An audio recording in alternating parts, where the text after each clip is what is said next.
Hello and welcome. Today we're going to dive deep, really deep, into the heart of the multi-trillion-dollar telecommunications industry. Now, for decades, this world has been, well, a bit of a fortress. It's been defined by these closed proprietary systems, massive monolithic black boxes that you could only buy from a handful of very specific vendors. But all of that is changing. A fundamental shift, a true revolution is happening right now. We're seeing a massive move towards an open, a disaggregated, and a software-defined future. And this is the story of that revolution. It's a story about breaking down walls, about the immense, almost unbelievable promise of openness, and, let's be honest, the equally immense challenges that come right along with it. It's a journey, an odyssey really, that's going to take us from that initial dream of something called Open RAN right through a dragon's lair of complexity. We'll see the emergence of new heroes in automation and identity, and finally, we'll witness a powerful new alliance with, you guessed it, artificial intelligence. So buckle up. Let's begin. So here's our roadmap for this explainer. We've structured our odyssey into 6 main acts. First, we'll set the stage with the quest for an open world, just to make sure we're all on the same page about why this is happening in the first place. Then, we'll have to face the dragon of complexity, because every good story needs a monster, right? After that, we meet our hero, Nephio, and see how automation gets reimagined. With that under our belt, we will forge a foundation of trust using a project called Spiffy. From there, we'll learn how to go about securing the new frontier, and finally, we'll bring it all home by looking at the incredible AI automation symbiosis that points to a truly intelligent network of the future. All right, Act 1, the quest for an open world. So you might be asking yourself why? Why would this massive, established industry decide to undertake such a monumental, frankly difficult transformation? I mean, if it ain't broke, why fix it? Well, the answer really boils down to a stark choice that all the big communication service providers, the CSPs, are facing. And that choice is innovate or risk becoming nothing more than a data pipe. Just a utility, providing connectivity, while all the cool, valuable services get built by somebody else on top of their network. So this whole quest for an open world, it's really a quest for survival and for relevance in the 21st century. It's about building a network that isn't rigid and slow, but one that's agile, open, and completely software-centric. A true foundation that a whole new generation of services can be built on, allowing these CSPs to actually own the customer relationship again and drive how the world connects and communicates. Now, at the absolute heart of this quest is this one key concept: network disaggregation. To understand this, just picture a traditional mobile base station. For years, it was a single, huge, integrated box that you bought from one vendor. That's it. What disaggregation does, and this is what groups like the O-RAN Alliance are championing, is it metaphorically takes a sledgehammer to that box. It shatters it. It breaks all that functionality down into standardized, logical pieces. So you get the ORU, the radio unit. That's the part that actually talks to your phone. It handles the radio frequencies. Then there's the ODU, or distributed unit. It handles the really heavy-duty, real-time processing. It's the workhorse. And finally, you have the OCU, the centralized unit, which handles the less time-sensitive stuff, the higher-level logic. Now here's the magic. The CU, the DU, and the RU are all designed to run as software, on common, off-the-shelf hardware, just regular servers. And crucially, they all talk to each other over open, standardized interfaces. The promise here is just enormous. For the first time, CSPs can mix and match the best-of-breed components from totally different vendors. You could get your RU from one company, your DU from another. That breaks the vendor lock-in that has defined this industry for decades. It fosters a diverse ecosystem, and ultimately, it drives down costs and massively accelerates innovation. It's a true game changer. Now, as I mentioned, every good odyssey has its monster. And in our story, the beautiful, inspiring dream of an open, multi-vendor world, well, it accidentally gave birth to a pretty formidable beast. We'll call it the dragon of operational complexity. Just think about it for a second.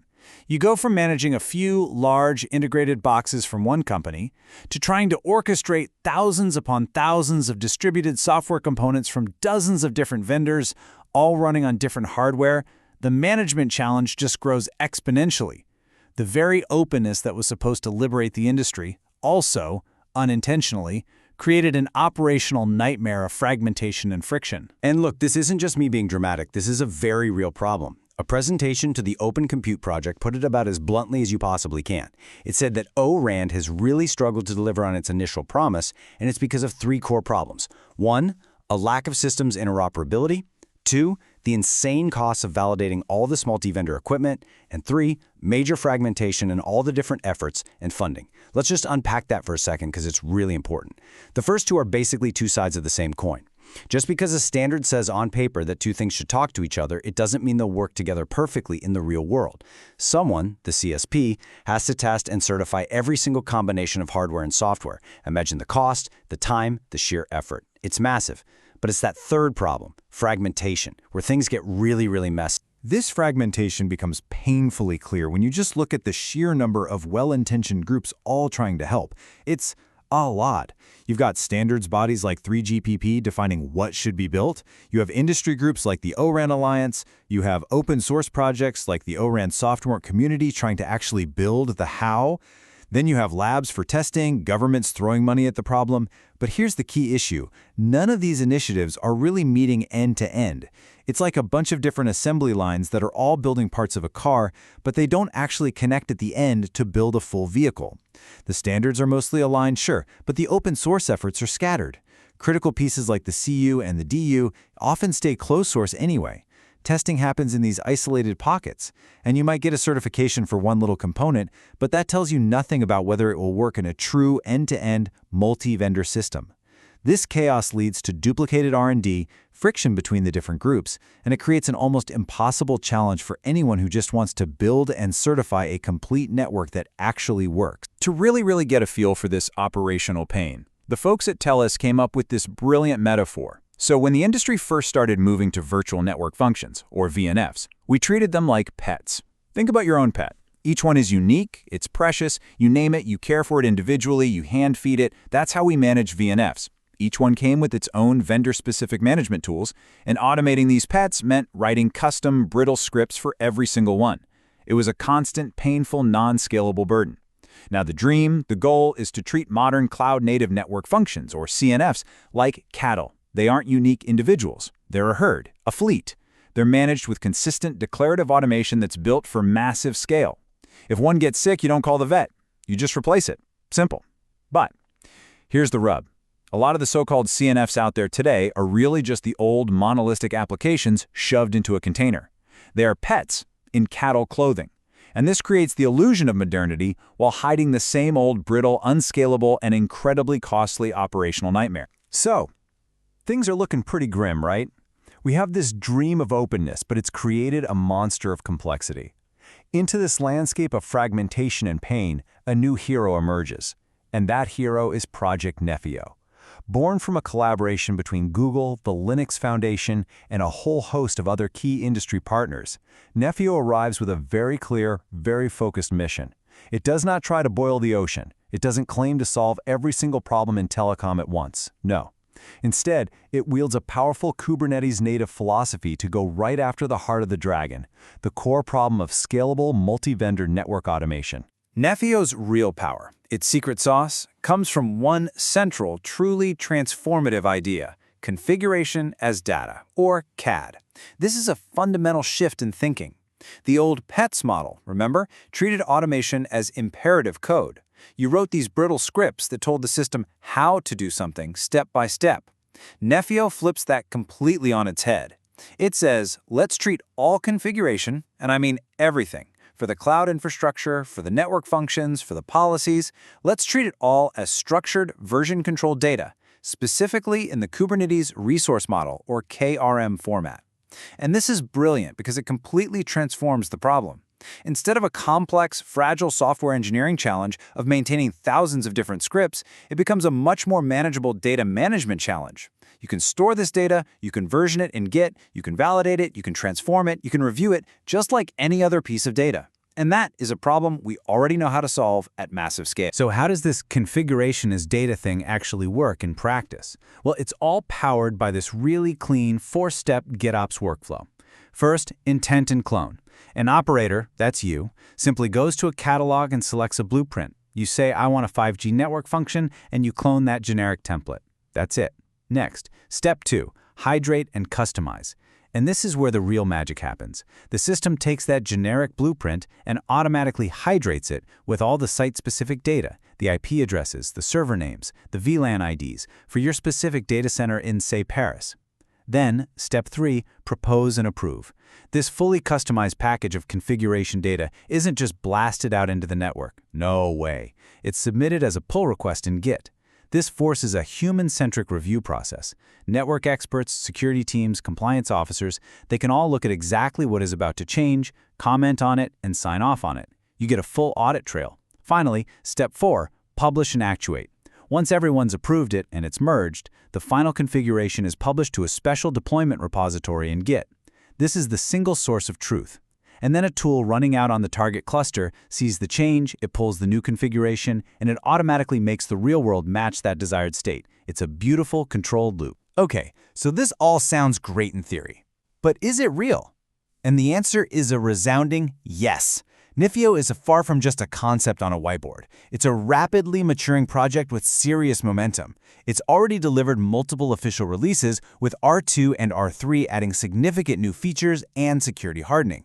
The community itself is seeing 40% yearly growth in the number of contributors. That's a huge sign of broad industry buy-in. When smart people from competing companies all start working on the same thing, you know it's important.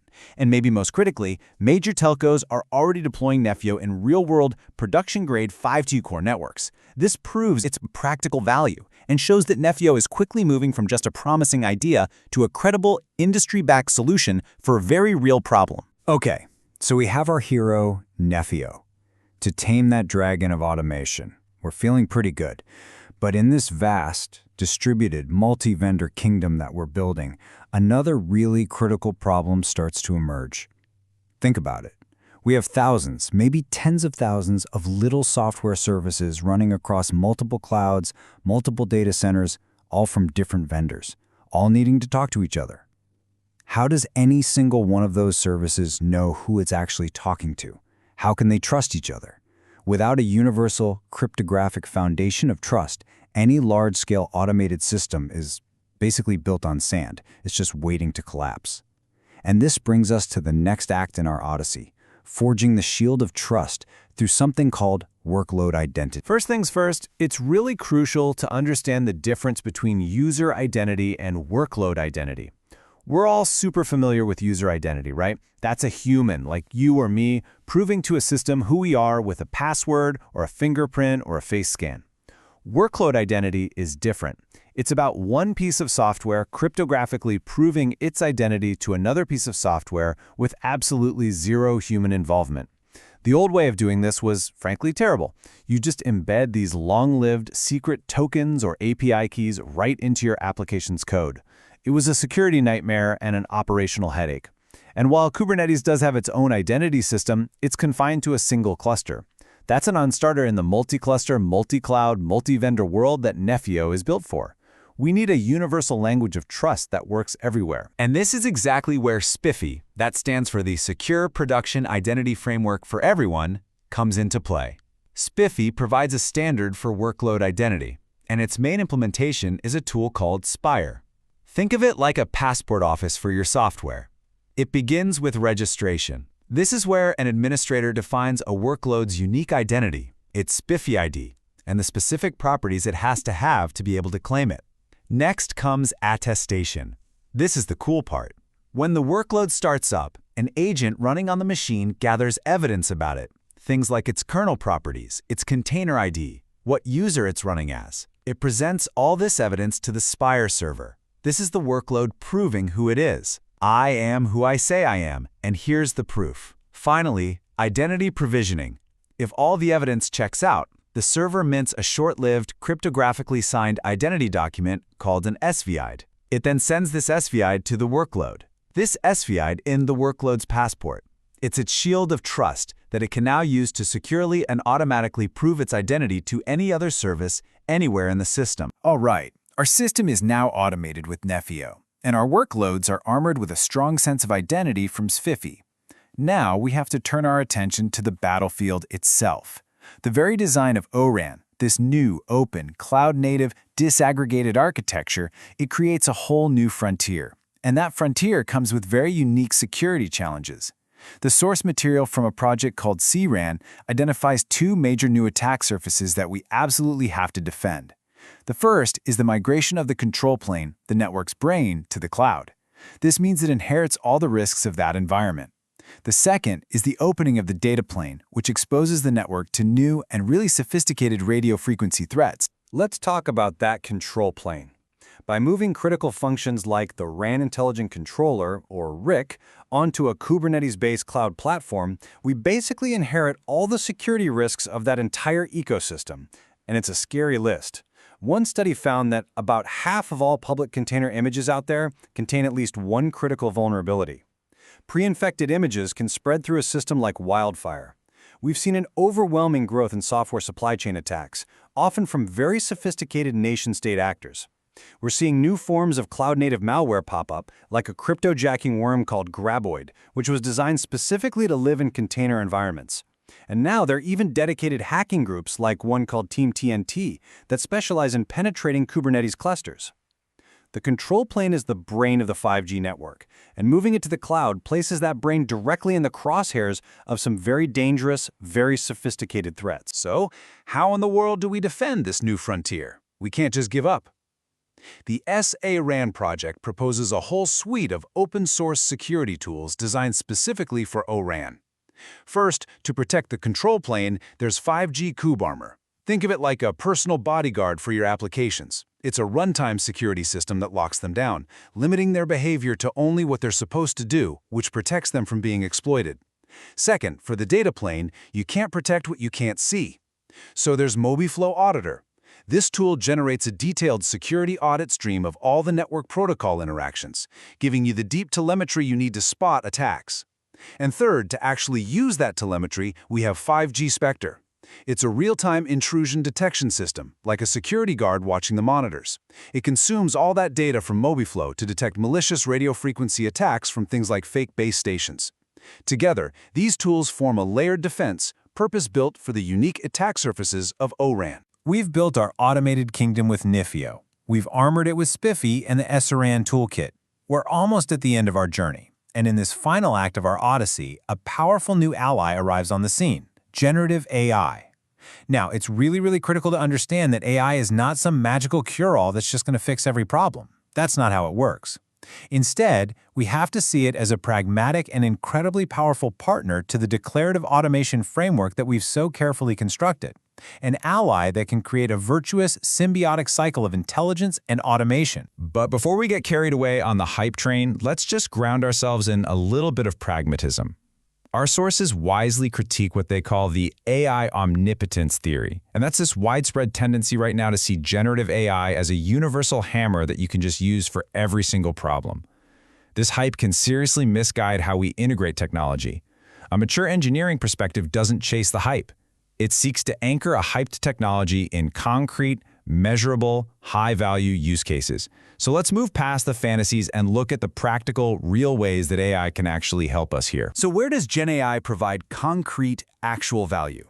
The best way to think about it is as an intelligent assistant for the human network operator. For example, intent translation. An operator could simply type in natural language, create a highly resilient 5G core for a new deployment in Paris, and the AI can help translate that human intent into the structured configuration data Nephio needs. For template hydration, it can eliminate all that tedious, error-prone data entry. For automated troubleshooting, AI can analyze massive volumes of logs in seconds to identify anomalies and suggest a root cause. And for the developers building on this platform, code generation can create all the boilerplate code and SDKs needed to integrate new software into the framework, which drastically lowers the barrier to entry. See? These aren't magic. They are practical, useful tools that make human operators faster, more accurate, and more effective at their jobs. So, okay, AI can clearly empower the automation framework. That makes sense. That's cool. But here's where the story takes a really fascinating turn. What if we flip that question on its head? Can the automation framework that we've built with Nephio actually empower AI? Now that is where things get really profound. This pivot reveals a second and maybe far more important half of this symbiotic relationship. Well, the answer lies in applying the exact same principles we've already learned. It turns out the world of AI has its own massive operational challenge, and it's called MLOps, managing the incredibly complex lifecycle of training, versioning, deploying, and monitoring AI models. It's its own kind of pets versus cattle problem. And guess what? The declarative, GitOps-driven framework of Nephio is the perfect solution for this problem too. An AI model, its training data, its deployment parameters, all of this can be defined as just another version-controlled, declaratively configured workload that Nephio can manage just like any other network function. And this creates the ultimate feedback loop, a powerful, virtuous cycle. This is the holy grail. Nephio's GitOps framework manages the AI infrastructure itself. The AI models then analyze the network and generate new data and insights. That data is then used to retrain and improve the models. And finally, Nephio automatically deploys the newly improved, smarter version of the model back into the live network, through that same safe, auditable GitOps loop. This is the ultimate vision, a closed-loop, self-improving intelligent network, where the automation framework manages the AI that in turn optimizes the network, creating a system that gets progressively smarter and more efficient over time, all orchestrated by a single, beautiful, declarative framework. And so, our long odyssey comes to a close. We've seen the noble quest for openness, we've faced the scary dragon of complexity, and we found our heroes in Nephio and Spiffy. We've armed ourselves for a new frontier and forged a powerful alliance with AI. The technology, believe it or not, is no longer the primary obstacle. The code is being written as we speak, the open standards are converging, the path forward for the first time is actually becoming clear. And so we are left with this final, and I think most provocative question. It's no longer a question of if this can be done, but how, and maybe more importantly, who. Can the human organizations, the service providers, the vendors, the open source communities, the standards bodies, can we all truly collaborate? Can we overcome the fragmentation not just in our technology, but in ourselves, to finally realize this shared vision of an open, automated, and truly intelligent future? That right there is the ultimate challenge that remains.